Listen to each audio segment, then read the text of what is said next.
Tiago Germano é um escritor que busca, na sua escrita, uma certa reflexão sobre o novo e o arcaico, que ainda, de certa forma, dominam as famílias, não só no Nordeste, ponto de análise de sua obra, mas, sobretudo, num Brasil que teima, de certa forma, em se manter no arcaico. O que pesa no Norte fala de um rapaz que some da família e de um pai que busca este rapaz. E essa busca é que determina todos os sentimentos, todos os sentidos e todos os conflitos dessa estranha e instigante família.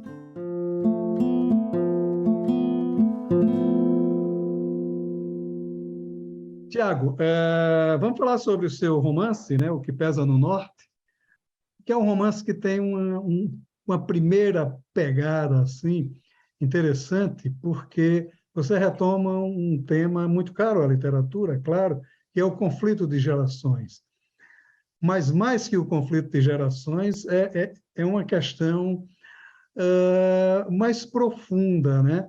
Porque me parece que o conflito ele está mais no conflito de ações e atitudes do que propriamente naquilo que a gente convencionou chamar de conflito de gerações, né?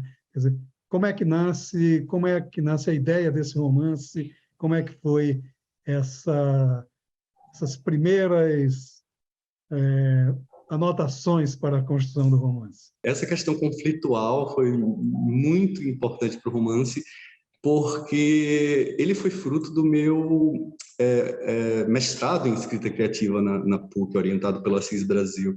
E eu me recordo que na primeira reunião que nós tivemos, ele fez essa abordagem, ele perguntou qual é o conflito do seu personagem. Imediatamente eu pensei na questão do conflito aparente da trama, que é o do desaparecimento desse ator, esse protagonista, que, embora eu julgue que o protagonista é o pai, o Guilherme, mas na época eu imaginava que era o ator, que era o jovem, mas eu acho que por uma questão de comodismo, talvez de zona de conforto como narrador, por eu me identificar com o personagem do filho, e não ser pai, eu não tenho filhos, eu achava que o conflito estava ali, nesse desaparecimento. E o Assis Brasil muito sabiamente me falou, olha, um conflito que existe aí, um conflito essencial, que vai além desse conflito aparente. É um conflito realmente mais do que um conflito de gerações, eu acho que é um conflito de visões de mundo. E acho muito interessante estar explorando esse tema agora, num momento em que a gente vive uma polarização política muito grande e o debate público em torno de questões como a homossexualidade, que eu exploro bastante no livro, está muito acirrado. Então, eu comecei a tentar explorar, investigar esse cerne que existia na história. O Assis tem uma analogia maravilhosa. Ele compara a atividade do escritor com a de um piloto de avião. O piloto de avião ele dispõe do radar. Então, o avião decola mesmo na chuva. Ele tem como saber se por trás daquelas nuvens carregadas vai ter uma tempestade que é capaz de derrubar o avião.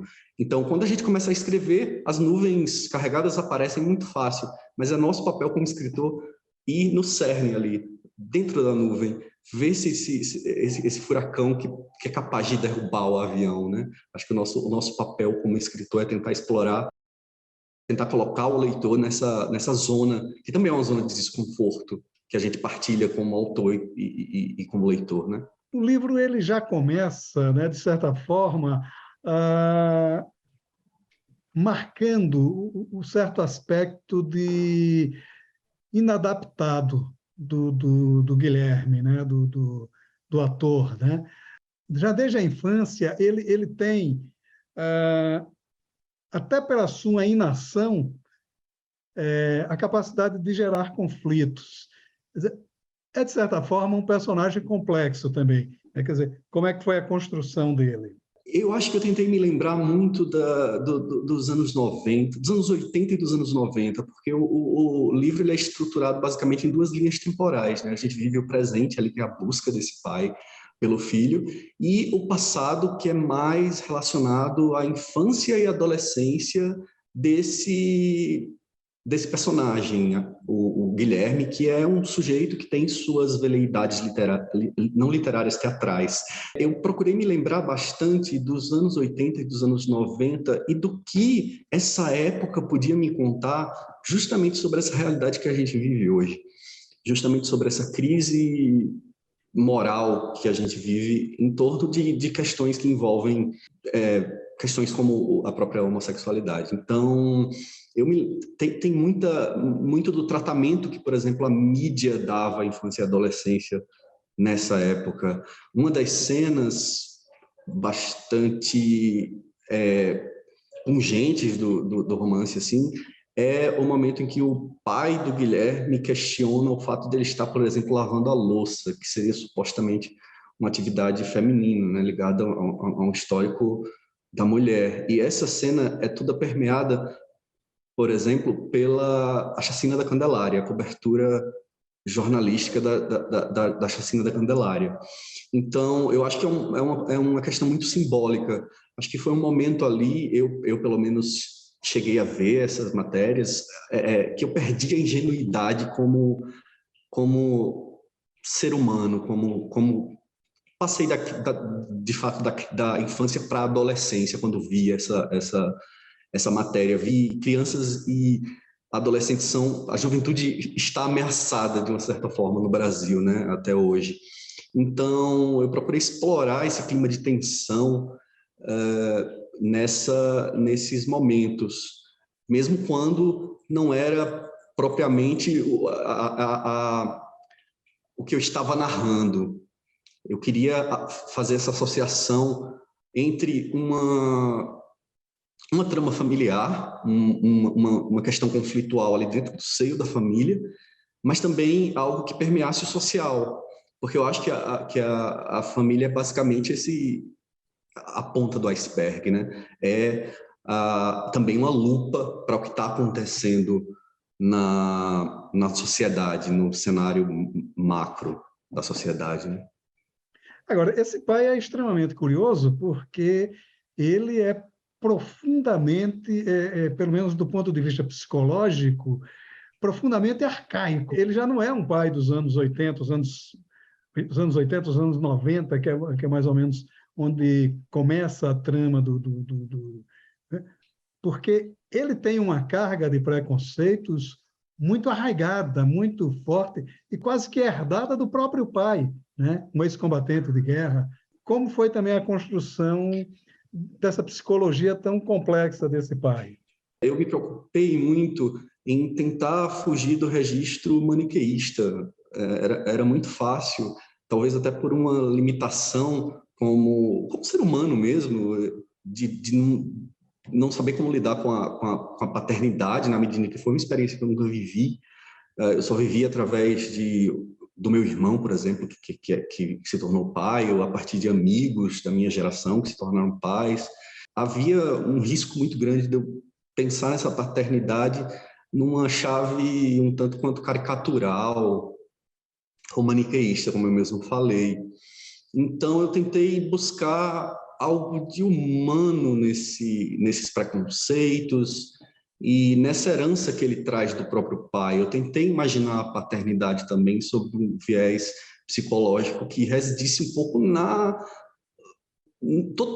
todo pai em algum momento já foi filho, então já teve também seus choques de ideias, seus conflitos com o próprio pai. Eu tentei examinar esse pai a partir dessa ótica, a partir desse viés. E eu acho que chegou um momento que eu comecei a me identificar muito mais com a figura dele, que com a figura do próprio Guilherme, e comecei a pensar que a dinâmica ali estava se invertendo. A ausência do filho nesse livro estava se tornando uma espécie de violência também dentro do contexto ali da relação dele com o pai. Chegou um momento que o pai já estava completamente desarmado na narrativa e era o filho que estava submetendo essa ausência que é acachapante, né, que é violenta dentro do livro. Então eu fui trabalhando esses jogos e tentando pensar neles, alternando esses arquétipos, né? O pai como o filho como o pai, e fazendo um jogo também um pouco de duplo. Em um determinado momento eu acho que o próprio o próprio Ricardo se torna um duplo do Guilherme na narrativa. Foi interessante, foi um caminho que me surpreendeu bastante ao longo da narrativa, embora eu estivesse o tempo todo, talvez por estar no mestrado em escrita criativa, tentando pensar a narrativa de uma forma mais estrutural, tentando fugir dessas surpresas. E elas sempre, no processo criativo, acabam aparecendo e acabam dando rasteiras na gente, né? Por isso que eu nunca acredito. Tem um mito de que alunos de escrita criativa, egressos da escrita criativa, sempre escrevem igual. Escritores que tiveram uma experiência comum em oficina ou em universidade escrevem de uma forma igual. Eu não acredito muito nisso. Eu acho que a experiência que eu tive é que cada um... A surpresa sempre existe, mesmo quando o escritor é o mais programático, é o que mais se prepara no processo de escrita, com planos, com estruturas. Eu tentei fazer isso, mesmo assim eu fui pego de surpresa por muitos detalhes dessa narrativa. O enredo básico do livro é um pai que sai à procura de um filho que sumiu. Esse é o enredo básico do filme. Agora, esse enredo ele é desencadeado pela mãe, que inicialmente é uma figura meio amorfa ali, e que se mostra uma espécie de mãe muçulmana, né, que doma as coisas. Também é uma figura muito complexa, acaba se tornando uma figura muito complexa, né? Essa é o grande elan da sua narrativa, quer dizer, trabalhar os personagens. Quer dizer, a gente teria aí o que a gente convencionalmente chamava de romance de personagens. Eu tento, sim. Acho que por uma visão muito herdada de um primeiro grande mestre que eu tive, que foi o Raimundo Carreiro. E ele estrutura toda a literatura dele, ele acredita que cerca o personagem, que se você não tiver uma compreensão profunda dos seus personagens, você não vai ter uma compreensão profunda da sua história, consequentemente. Então, eu procurei desenvolver muito bem esses personagens. E eu queria trabalhar também uma figura feminina forte no livro. Não forte no sentido...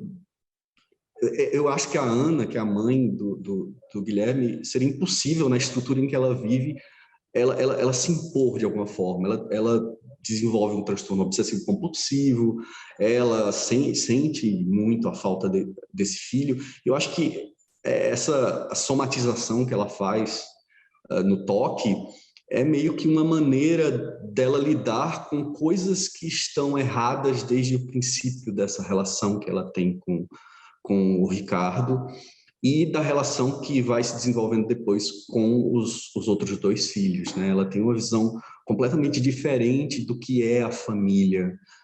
A visão dela é uma, do Ricardo é outra, e isso acaba se refletindo na maneira como os dois vão lidar também com essa perda do filho, né? Que ele desaparece, não deixa de ser uma perda.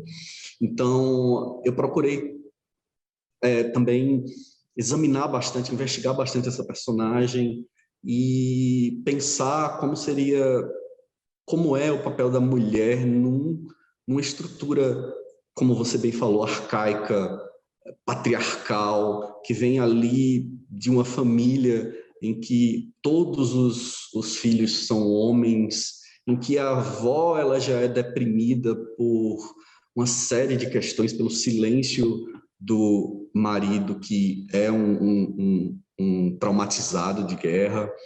Então, tudo isso me levou a pensar o que é também uma forma de pensar, eu acho, que a história da própria região em que eu estou, do Nordeste, né?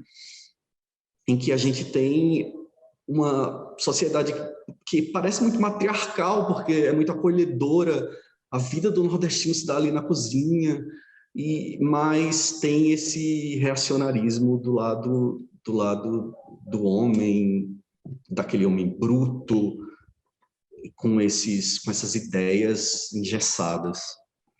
Mas me parece assim uma família meio rodriguiana, né? Meio aquela coisa do Nelson Rodrigues, onde as famílias elas se unem e permanecem unidas pelo conflito, não é? Quer dizer, houve um resgate um pouco disso, né? Quer dizer, é o subúrbio carioca dos anos 50 desembarcando no Nordeste. Seria mais ou menos isso. Eu acho que a gente não pode perder de vista que o próprio Nelson Rodrigues era nordestino, né, pernambucano. Sim, sim, era pernambucano. Exatamente. Então, talvez ele traga esse embate. Porque eu acho que não tem jeito. Quando você tem uma sociedade muito conservadora, é inevitável que em algum momento isso se frature, né? Porque o novo sempre vem. E é interessante como isso me remete muito ao Belchior, que é uma influência que perpassa todo o livro, né? O título do livro, O que Pesa no Norte, vem de uma canção do Belchior, da fotografia 3x4. O próprio desaparecimento do Belchior me influenciou bastante. Eu estava no Rio Grande do Sul quando ele desapareceu nesse ostracismo meio forçado, que também é um pouco, eu brinco com isso também, né? O Guilherme, a gente suspeita que ele também possa ter performatizado esse sumiço, né? Como fez o Belchior. E eu mal suspeitava que eu estava no Rio Grande do Sul e o Belchior estava perto de mim ali, ele estava escondido ali no interior, né? Quem me falou isso, por sinal, foi o Tito Leite, né? Escritor que é do Rio Grande do Norte, né? Mora em Pernambuco. Mas ele me falou, olha, Tiago, ele é seminarista, lançou recentemente um romance pela Todavia, acho que se chama O Dilúvio das Almas. Ele também reflete algumas dessas questões. Ele disse, olha, eu sabia onde ele estava no mosteiro, porque ele é monge, mas eu não podia contar para ninguém. E me contou depois de muito tempo, que ele estava lá, pertinho de mim. Mas, enfim, é isso, é aquela velha roupa colorida que não nos serve mais, né? Acho que o romance, ele mexe com isso. Belchior, que curiosamente parecia muito bem resolvido, né? O Climério conta uma história que uma vez chegou para ele e diz assim: Belchior, você tem ideia de que você é o grande poeta de sua geração? Eu disse, tenho. Eu tenho essa exata ideia. Então, ele estava bem resolvido quanto ao seu aspecto criativo, né? Mas o romance ele tem uma coisa também que me chamou muito a atenção, que é o ritmo narrativo. Ele é meio de ansiedade, né? Os parágrafos muito longos, as orações muito longas, né? Muito como se houvesse como se essa forma narrativa, de certa forma, refletisse a própria angústia dos personagens. Quer dizer, também houve uma necessidade, também houve uma intenção nesse tipo de ritmo do romance. Acho que é o momento em que a literatura psicologicamente reflete o autor. Eu sou uma pessoa muito ansiosa e acho que invariavelmente o ritmo seria um espelho das minhas pernas inquietas o tempo todo embaixo do computador. Eu acho que é algo que talvez tenha a ver com minha herança da crônica, que já vem de uma herança malfadada da poesia, porque eu comecei a escrever poemas e um amigo poeta, Shir Basílio, ele fala que poesia é como espinha, brota na cara de todo adolescente. Eu fui esse adolescente cheio de espinhos. Nunca lancei nenhum desses poemas, não tive a audácia e hoje acho que o público é muito grato por eu nunca ter lançado esses poemas, mas tentei dar um certo tom lírico às minhas crônicas. E quando eu comecei a trabalhar o romance, que já é uma estrutura assim, mais vigorosa em termos pelo menos de extensão, né, e de elaboração da própria frase, eu comecei a exercitar um pouco também esse lirismo. Eu acho que isso se refletiu nas páginas do O que Pesa no Norte. Mas também foi algo a duras penas, porque eu conquistado, se há algum mérito, foi a duras penas, porque foi um livro muito reescrito. Ele passou por um processo de edição muito longo e muito exaustivo. Eu cortei muito do livro, o livro era muito maior do que ele é, e chegou um momento que eu imaginei realmente que eu não ia conseguir terminar o romance. Eu tive que abandonar. Eu acredito um pouco nisso, que a gente nunca termina um romance, a gente sempre abandona, de certa forma, porque ele está sempre em transformação, né? Quando a gente volta a ele, é difícil não existir um arrependimento em alguns momentos, uma vontade de transformar de novo o texto, mas eu fiquei feliz que quando eu reli O Que Pesa no Norte, eu pensei, não, tá, o trabalho foi esse, eu abandonei na hora certa. Agora, Tiago, você escreveu o romance durante a sua pós-graduação, o seu doutorado, né, em escrita criativa.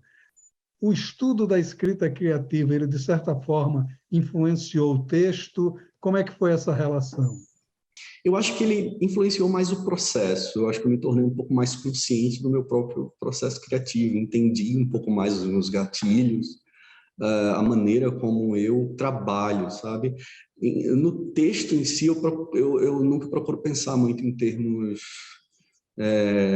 teóricos ou para mim é a prática que está ali prevalecendo. Talvez no processo, nessa fase que eu falei de elaboração de estrutura, de cena, de estrutura de capítulo, de pensar um pouco nesse paralelismo temporal. Talvez a escrita criativa tenha ajudado, mas no momento da escrita eu acho que você começa a desconstruir tudo que foi aprendendo, e é ideal que seja assim, sabe?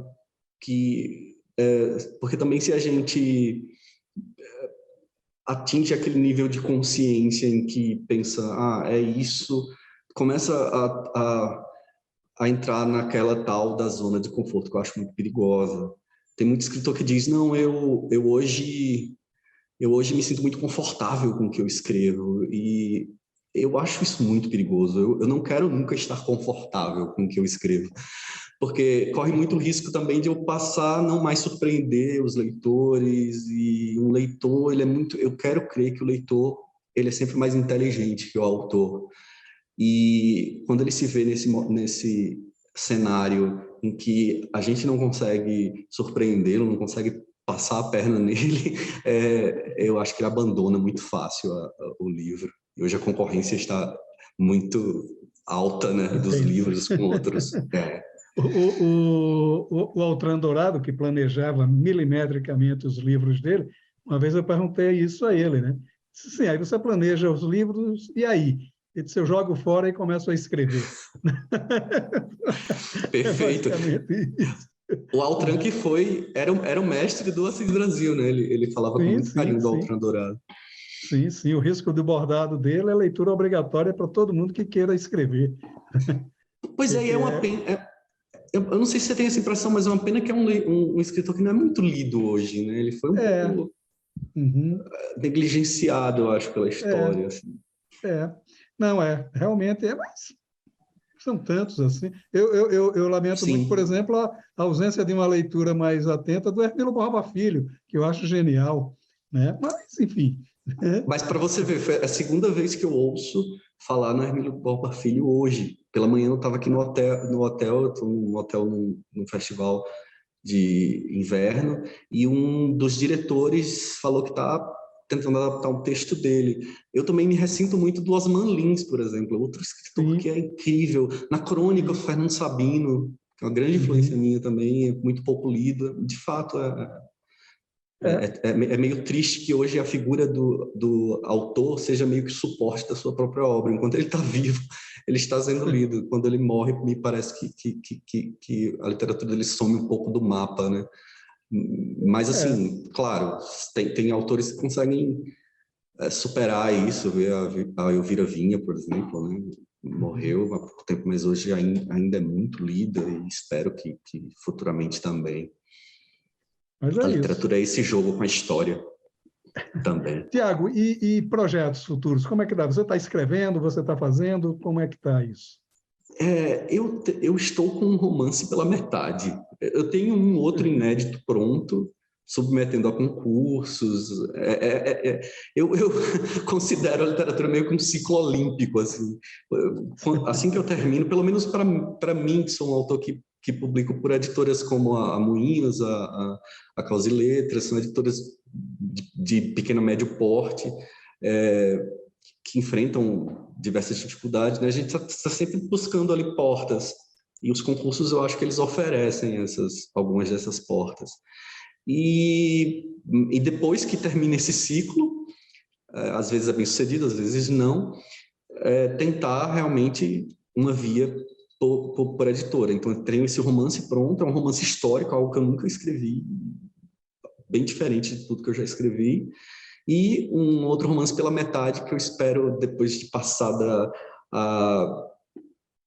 a ânsia, porque também você entra numa de justamente tentar ser vitrine do seu próprio livro e começar a trabalhar, viajar. Tenho viajado muito, fazendo oficina, noite de autógrafo. Quando terminar isso, concluir esse livro que está pela metade. Eu espero que saia daqui a uns 2 anos, 3 anos, não sei. Comigo é muito demorado o processo. O primeiro romance eu escrevi de 2011 até o momento que saiu, 2018. Então, 7 anos é muito tempo, né, para gerir um romance. Maravilha. Tiago, muito obrigado pela sua participação aqui no Leituras. Muito obrigado. Eu que agradeço. Sempre à disposição. Grande abraço. Grande abraço.